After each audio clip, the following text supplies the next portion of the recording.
Mesdames et messieurs, bonsoir. Merci de nous retrouver dans ce 9e numéro des coulisses de votre magazine Cœur de Cannes.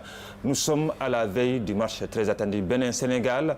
On va en parler ce soir parce que nous allons vous proposer la conférence de presse de l'entraîneur des Lions, le sélectionneur national Pape Thiaw. Il était avec Moussa Niakhaté. Et puis, Gernot Rohr également, l'entraîneur, le sélectionneur du Bénin, était avec Steve Mounier, le capitaine du Bénin.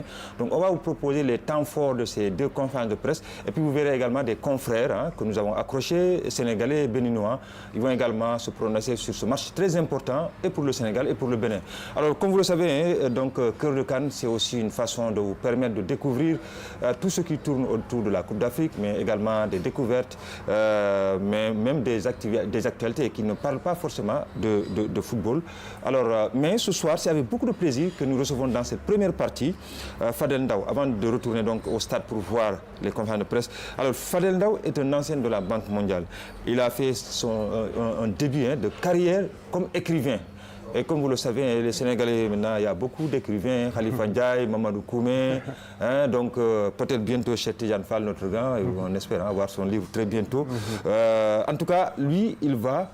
Pourquoi nous l'accrochons? Parce qu'on va parler du gazon. Vous avez vu les stades ici au Maroc, les stades avec du bon gazon, du beau gazon, mais aussi du bon gazon quand il pleut, parce qu'il pleut beaucoup.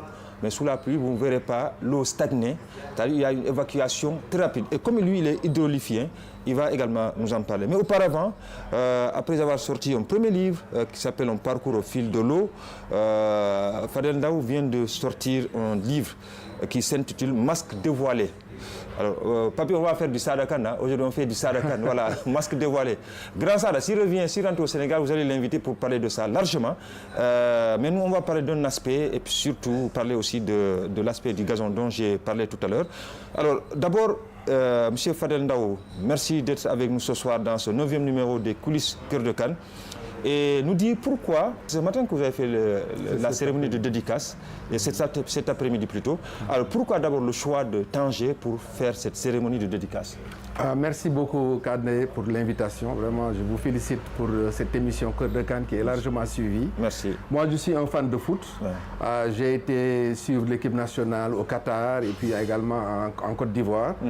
Et donc, bon, j'ai saisi l'occasion aussi de cette Coupe d'Afrique ici au Maroc pour venir supporter l'équipe nationale du Sénégal. Et entre-temps, bon, j'avais fini d'écrire mon premier roman. Et pour moi, c'était une opportunité de présenter le roman ici à Tanger, disons avec le public marocain. J'ai contacté une librairie à Tanger, Les Insolites, qui est une grande librairie marocaine, et qui a accepté donc que je fasse la signature de mon livre. Et j'ai voulu profiter de cette occasion donc pour entrer non seulement en contact avec le public marocain et parler de mon roman, mais également avec le public sénégalais présent. Donc c'est une façon pour vous de sénégaliser un peu la cérémonie, quoi. Voilà, parfaitement. Ouais, voilà. Alors, Masque dévoilé. De quoi parle ce livre, Masque dévoilé? Voilà, donc comme vous l'avez dit, après mon premier roman autobiographique sur l'eau, bon, que j'ai, disons, publié il y a 2 ans, parce que vous savez que j'ai toujours eu, disons, le besoin d'écrire, l'envie d'écrire, bien que je sois un ingénieur, un scientifique, mais j'ai toujours eu, en fait, le virus de l'écriture. Donc j'ai écrit mon premier roman qui décrit, disons, mon parcours sur l'eau. Et là, disons, donc j'ai écrit donc ce roman maintenant sur Masque dévoilé, qui est un roman qui met en valeur 2 personnages principaux.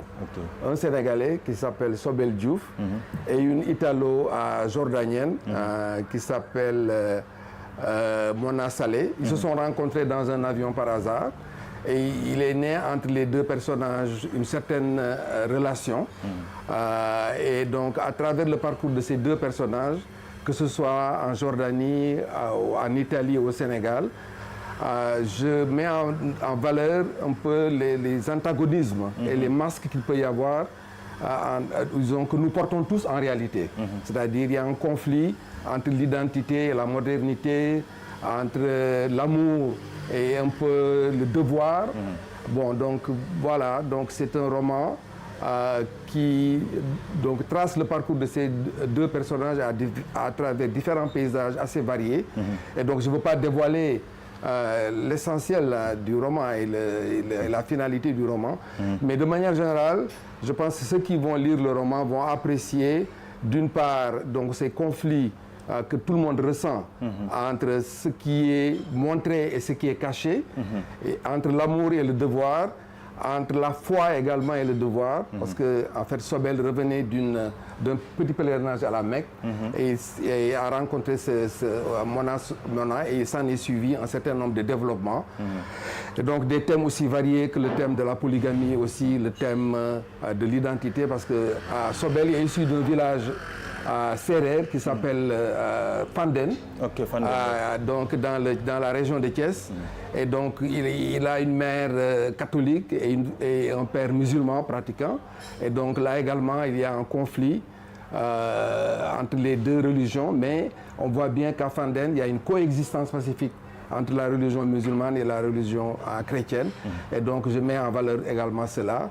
Je mets également en valeur la communauté laïenne à travers donc des histoires et également la description de l'appel des laïennes, etc. Donc voilà un certain nombre de thématiques qui ont été abordées dans le livre et qui, vont intéresser beaucoup les lecteurs. Oui, donc en quelque sorte, il y avait des masques. Masques dévoilés, c'est comme si les masques tombaient. Exactement, exactement. À la fin du roman, d'ailleurs, les masques tombent à Fanden. Et donc, c'est un retour aux origines. Et donc, voilà, donc, ça prouve qu'en chacun de nous porte des masques et que le moment venu, effectivement, ces masques tombent. Et puis, il y a aussi dans cette histoire des trahisons, des personnages qui sont très très proches et qui nous trahissent et qui nous font mal, mais quand même, il y a un espoir qu'effectivement il y ait des réconciliations. Voilà. C'est ça aussi, les coulisses Cœur de Cannes. Donc on va parler avec lui parce que, je le disais tout à l'heure, il est hydrolifien. Donc on va parler du gazon des stades. Je rappelle que Sarah Kane vous invitera au Sénégal pour parler de ce livre dans Impression, parce que c'est le spécialiste en la matière. Alors le constat est là, et même les Européens, les étrangers sont éblouis par les stades du Maroc à l'occasion de cette CAN. Je rappelle que le Maroc co-organise la Coupe du Monde 2030 avec l'Espagne et le Portugal. Donc c'est comme s'ils sont prêts parce que tout le monde est impressionné par ces stades. L'eau ne stagne pas, même quand il pleut beaucoup. Juste après, on ne voit pas d'inondation. Alors comment vous, en tant qu'observateur, vous expliquez un peu ce phénomène remarqué ici au Maroc, en tout cas cette réalité marocaine qui est une fierté pour nous tous Africains? Exactement. Franchement, en tant que spécialiste de l'eau, le Maroc est une référence en matière de gestion de l'eau. C'est un pays semi-aride. Aujourd'hui, disons, dans les années 60, chaque Marocain disposait de 2500 mètres cubes par habitant et par an. Aujourd'hui, on est à 650 à peu près. Et dans les années à venir, on projette que chaque Marocain va disposer seulement de 500 mètres cubes par habitant et par an. Ce qui est la moitié de ce qui est internationalement reconnu comme un minimum pour ne pas être en stress hydrique. Donc le Maroc, conscient de cela, a développé depuis des années une politique de gestion de l'eau qui consiste à réaliser des barrages. Le Maroc aujourd'hui a réalisé plus de 150 barrages avec 20 milliards de mètres cubes qui ont été stockés. Le Maroc fait des transferts d'eau du nord au sud pour vraiment faire en sorte que les zones déficitaires puissent avoir de l'eau par rapport aux zones où l'eau est abondante. Et donc aussi, ils font du dessalement aussi. Aujourd'hui, disons d'ici 2030, le Maroc va avoir à peu près 1 milliard de mètres cubes d'eau dessalée sur la côte Agadir, Casablanca. Le Maroc aussi est un champion de la réutilisation des eaux usées. Aujourd'hui, ils sont à 15% de réutilisation et d'ici quelques années, ils seront à 30%. Donc, en matière de gestion de l'eau, le Maroc est une référence. Et ils l'ont démontré à travers, disons, ces pelouses-là. Ils ont créé une sorte d'écosystème intelligent de gestion de la pelouse qui est reconnu à travers le monde entier. À travers donc des systèmes filtrants de sable, de gravier et puis de réseaux de drains qui sont gérés avec des capteurs intelligents qui mesurent en permanence l'humidité. Et donc, ce n'est pas seulement comme en Europe où, en fait, la pelouse est drainée et on évacue l'eau pendant l'hiver.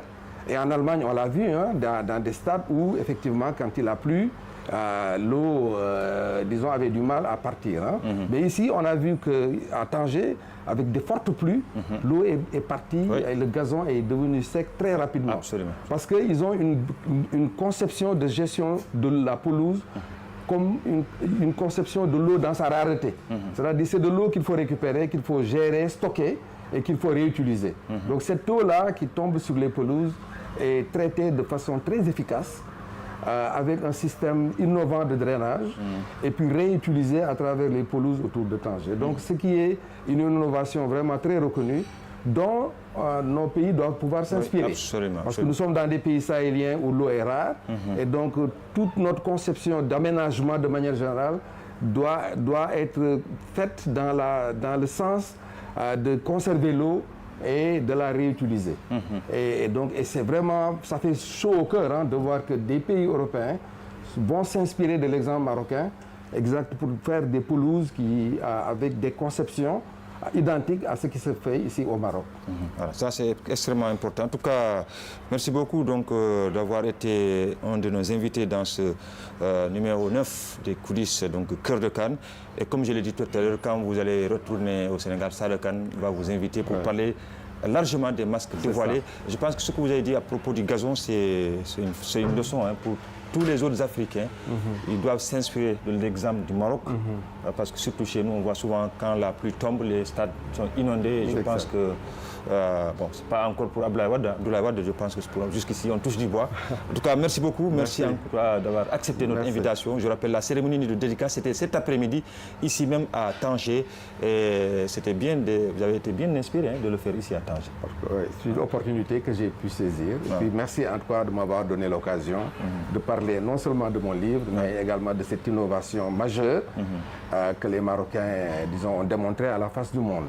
Voilà. Et de manière générale, le Maroc, vraiment, bon, en dehors des infrastructures même que nous avons tous remarquées, le Maroc vraiment a une vision de la gestion de l'eau et dont tous nos pays doivent pouvoir s'inspirer. Voilà. Alors, dans un instant, nous allons poursuivre ce 9e numéro. Je rappelle qu'on va recevoir Cheikh Tidiane Fall. C'est notre grand ancien du soleil, donc très bon analyste du sport, en général, du football en particulier, mais parfois, comme c'est notre